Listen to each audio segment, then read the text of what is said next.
Handcuffed on my own ranch while HOA Karen Vivian Wells screamed about vagrant camping laws. She didn't know. I'm the county sheriff. Picture this. I'm fishing at my family's lake. Cattle lowing nearby when flashlights blind me.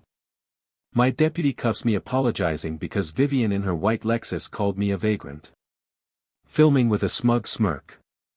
Her taunt. Rules apply to everyone. Rage burned in me. I'm Sheriff Rex Calloway. 8 years strong. Her harassment's now evidence in a federal fraud case. Small town spills secrets and Vivians are ugly.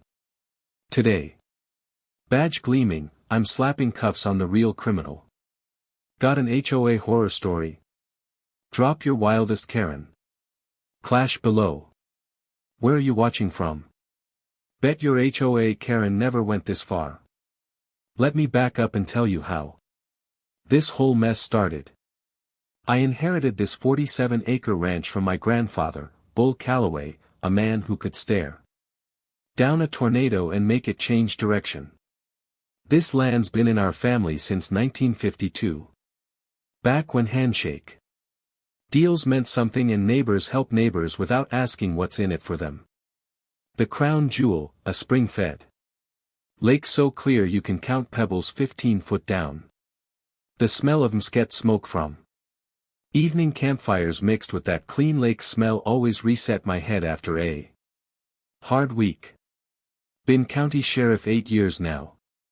Domestic violence calls, meth labs. Accident scenes that stick to your soul like tar.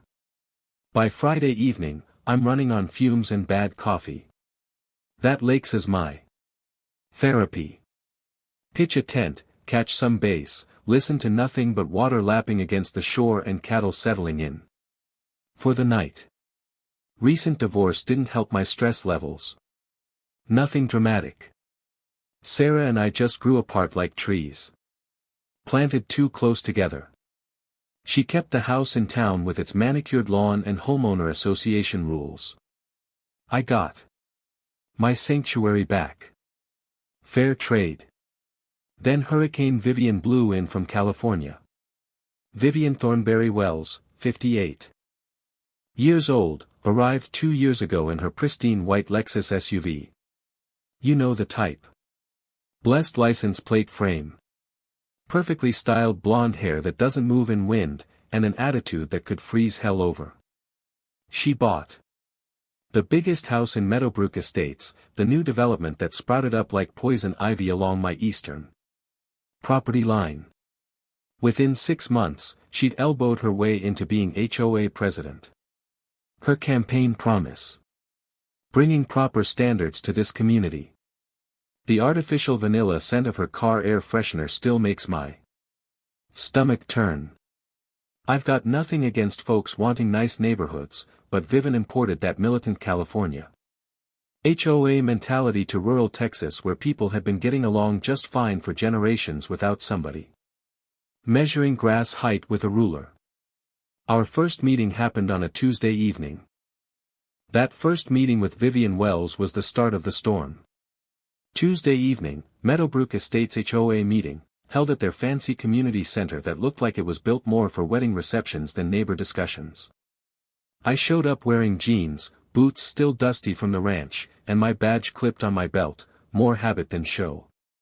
Vivian saw me walk in and her smile froze like wet concrete. "Well, Sheriff Calloway," she said in that sugar-coated voice that could hide arsenic. "We were just discussing property encroachments." She gestured toward a projector slide showing a map of my ranch with a red outline creeping right up to my lake. "Some residents have reported unauthorized fencing and noise past HOA boundaries," she said. I let out a slow breath. That fence has been there since 1958. My granddad built it when your subdivision was still grazing land. Vivian's eyes narrowed, a flash of challenge behind her polished politeness. "Well, times change, Sheriff. We have ordinances now." Her tone said it all. She wasn't interested in fairness. She was building a kingdom, and my lake was the jewel she wanted. A week later, I started noticing HOA letters in my mailbox, complaints about unapproved structures, and campfire smoke affecting residents. My name wasn't even under their HOA. I laughed at first. Then came the drone. Yeah, a drone. Buzzing over my ranch, dipping low enough to scare my cattle. I caught it on my trail cam. Traced it back to Meadowbrook HOA property. When I confronted Vivian at her gate, she didn't even deny it. Safety inspections, she said, lips curling into a smirk. You'd be amazed what people hide on private property. That was the first time I felt it, the uneasy mix of anger and disbelief. This wasn't a nosy neighbor problem. It was a challenge. That weekend, my cousin Jed came by to fish. He laughed when I told him. Man, you got yourself a Karen with a badge. Yeah, I said. Problem is, she thinks hers outranks mine. I thought it would blow over. I was wrong. Vivian wasn't done yet. 2 nights later, I heard trucks idling near the lake at midnight. Flashlights. Voices. I stepped out with my mag light and saw figures moving along my fence line. When I called out, they scattered like deer. I found survey stakes hammered into my soil, fresh ones, marking possible development boundaries. That was when I realized, Vivian wanted to expand her HOA's reach, and my lake was the target. So I did what any lawman would, started documenting everything. Photos, timestamps, drone footage. I didn't know yet that what she was doing went way beyond harassment. But soon, I'd find out. It was a Friday night in late September, one of those rare evenings when the Texas air feels just right. The lake was still, glassy under the moonlight, cicadas humming in the distance. I'd finished my shift at the sheriff's office, grabbed a thermos of coffee, and headed straight out to the ranch. It had been a long week, 2 domestic disputes, a missing kid scare, and 1 meth lab bust that left my nerves fried. All I wanted was a few quiet hours by the water. My therapy. I parked my old Ford near the oak tree where my grandfather's initials were carved. Set up my little canvas tent, lit a lantern, and cast my line into the black mirror of the lake. For the first time all week, my heartbeat slowed. Then came the distant hum of an engine. At first, I thought it was just a neighbor passing on the county road. But the sound grew louder, closer, until beams of white light swept through the trees like searchlights. I squinted toward the ridge and saw them, 3 vehicles, crawling in slow, deliberate unison. SUVs, bright beams cutting through the mist. And leading the pack, a white Lexus.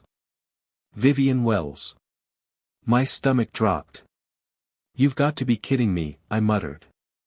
Within seconds, the stillness of my sanctuary shattered, flashlights, boots crunching gravel, voices barking orders. Step away from the tent, someone shouted. I froze, disbelief turning to anger. You've got to be kidding me, I repeated louder. Then, one of the flashlights landed on my face, blinding me. Another man's voice called out, hesitant but official. Sheriff Calloway. I knew that voice. Deputy Mark Evans. My own damn deputy. He looked pale under the beam. Sir, HOA President Wells called in a report. Said there's a trespasser camping near the subdivision lake. Said he might be armed. Vivian's voice cut through the night like a knife. He is armed. I saw the gun on his hip. I stepped forward slowly, flashlight now aimed down. That's my ranch, my tent, and my lake, ma'am. You're standing 20 yards inside my property line. Vivian crossed her arms, her phone still recording. Rules apply to everyone, Sheriff. Even you. Mark looked torn, between the badge and his common sense. His radio crackled, dispatch waiting. Sir, I have to. Go ahead, I said through clenched teeth. Do your job. He hesitated for a long second, then sighed. I'm sorry, Sheriff. Cold metal clicked around my wrists. That sound, handcuffs, on my own land, hit me harder than any insult ever could. Vivian stepped closer, her perfume cutting through the lake breeze. See? Justice is blind, she said smugly into her camera. The deputy murmured, she wouldn't back down, sir. Said she'd go straight to the mayor if I didn't respond. I stayed quiet. Years of law enforcement training holding my temper in place by a single thread. When the cuffs came off 15 minutes later, after Mark ran my license plate and realized that the vagrant was his boss, Vivian was still smiling. Enjoy your evening, Sheriff, she said sweetly, slipping her phone into her bag. I'll be filing an HOA report in the morning. I watched her drive off, tail lights vanishing into the trees. That night, as I sat by the dying fire, I made a promise. I wasn't just going to stop her. I was going to expose her. And by the time I was done, Vivian Wells wouldn't just lose her HOA presidency, she'd be answering to the same laws she thought she owned. Because one thing about small towns, secrets don't stay buried for long. And Vivian's? They were about to surface. By sunrise, the rage had cooled into something sharper, focus. I sat on the porch of the ranch house, sipping black coffee and replaying the night in my head. Every flash of that camera. Every smug word out of Vivian's mouth. I'd been humiliated, handcuffed on my own soil, under my own deputy's flashlight. And she knew exactly what she was doing. So, I decided to do what I do best, investigate. That Monday, I walked into the sheriff's office like nothing had happened. My deputies joked about weekend fishing trips, I smiled and nodded. But behind that calm face, I was already piecing things together. First stop, property records. Meadowbrook Estates HOA had been expanding aggressively. Buying up old farmland, annexing lots, rezoning areas that never should have fallen under HOA control. And guess who signed every one of those expansion permits? Vivian Thornberry Wells. Only problem was, her signatures didn't match across all the documents. Some neat and curled. Others blocky and rushed. Two distinct handwriting patterns. Then came the kicker, an anonymous tip from the county clerk's office. Someone had been funneling HOA maintenance funds into a private construction company, Lone Star Environs LLC. Guess who owned it? Vivian's nephew, a man who didn't exist in any Texas registry. I sat back in my chair, staring at the screen. The woman who'd accused me of trespassing was laundering community money through fake contracts, using residents' dues to buy more land, including attempts to acquire parts of my grandfather's ranch under the claim of shared environmental responsibility. She wasn't just drunk on power. She was building an empire, one forged out of signatures, fake inspections, and fear.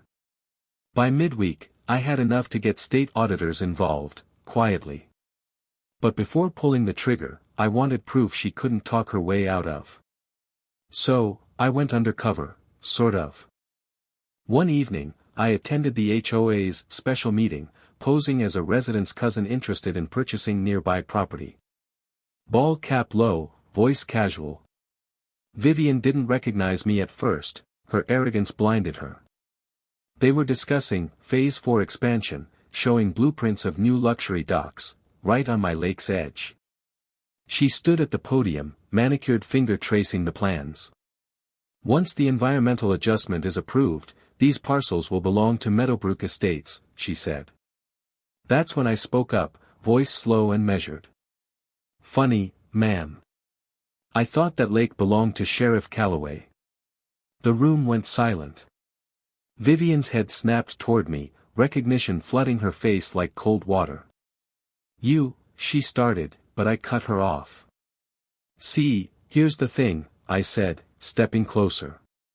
Those documents you've been signing, the forged ones. The kickback transfers from Lone Star Environs. They're now part of an open state investigation. She went pale. You can't prove. Already did. I slid a small flash drive onto the table. Every file, every transaction. You didn't just overstep a fence, Vivian. You crossed into federal territory. The silence that followed was electric. For the first time, her perfect composure cracked. You think your badge makes you untouchable, she hissed. No, I said. It just makes me patient. The next day, I filed the evidence with the state attorney's office. Vivian didn't show up to the next HOA meeting. Or the one after that. But I wasn't done yet. I wanted her to feel what she'd made me feel that night, small, humiliated, powerless. So I waited, watched, and when the time was right. I made sure the next pair of cuffs she felt weren't in the dark by a lake, but under full daylight, cameras rolling, neighbors watching. Because justice, when served slow, tastes better than revenge. 3 weeks later, the wind changed over Callaway Ranch. Autumn rolled in, crisp mornings, orange leaves drifting across the lake, and a peace I hadn't felt in months. But beneath that calm surface, a storm was brewing. The state investigators had followed the trail I'd given them, forged HOA documents, fake signatures, tax evasion, property manipulation, all tied to Vivian Wells and her so-called nephew. They wanted one final piece, a public confirmation of intent. And I had just the plan. See, Vivian loved the camera. She couldn't resist an audience. So, I baited her. Sent a formal violation notice from the sheriff's office, citing unauthorized land development and misuse of HOA funds. I knew she'd storm down here, cameras rolling, entourage in tow, ready to perform her victim act for her followers and the local news crew she always managed to call. And right on schedule, that white Lexus appeared at the edge of my ranch road. She stepped out, perfectly pressed blouse, phone in hand, and fury simmering behind those sunglasses. 2 HOA board members trailed nervously behind her. "Sheriff Callaway," she barked. "You're harassing a private citizen again. This is an abuse of power." I met her halfway across the field, calm, badge gleaming in the sunlight. The same spot where, weeks earlier, I'd stood in handcuffs. "Afternoon, Ms. Wells," I said evenly. "You received our notice?" "I received your nonsense," she snapped. "You think you can intimidate me because you're the sheriff? Because you live next door? You're nothing but a bidder." That's when 2 black SUVs pulled up behind me. State investigators stepped out, jackets flashing the Department of Justice seal. Vivian's rant faltered. Her lips parted. "What is this?" I nodded toward the agents. "Ms. Wells, you're under arrest for federal fraud, forgery, and property misappropriation." Her phone wobbled in her hand. You can't do this. This is harassment." One of the agents stepped forward, calm and professional. "Ma'am, you have the right to remain silent." As they turned her around and the cuffs clicked shut, I saw it, that flash of disbelief in her eyes, the same humiliation she'd once handed me. But I didn't smile. Didn't gloat. I just stood there, arms crossed, watching justice do its quiet work. Her board members scattered like dust in the wind. The local reporter she'd called hesitated, camera still running. I stepped closer, voice low but steady. "You were right, Vivian. Rules do apply to everyone." For a moment, she just stared at me, then dropped her gaze. By evening, word had spread through the county like wildfire. HOA President Vivian Wells, arrested on her own street, charged with fraud, embezzlement, and obstruction. Turns out, that nephew of hers was a ghost identity used to siphon off over $240,000 in resident funds. Her mansion seized. The HOA dissolved. The lake free again, just like it had been when my grandfather owned this land with nothing but sweat and faith. That night, I set up my tent by the same fire pit, same fishing pole, same calm ripples on the lake. Only this time, the silence wasn't heavy. It was peace. The cattle lowed in the distance. The stars blinked clear. I poured a little whiskey into the dirt, one for Bull Calloway, one for peace of mind. Then I turned on my phone camera. Spoke into the lens, voice low and steady. Handcuffed on my own ranch while HOA Karen screamed about rules. She didn't know I was the county sheriff. But she knows now. I let that line hang in the night air, like justice echoing back through generations. And with a small grin, I added. Got your own HOA horror story? Drop it below. Because out here in Callaway County, we still believe in neighbors, not enforcers. The screen faded to black with the sound of the lake lapping gently against the shore, calm again.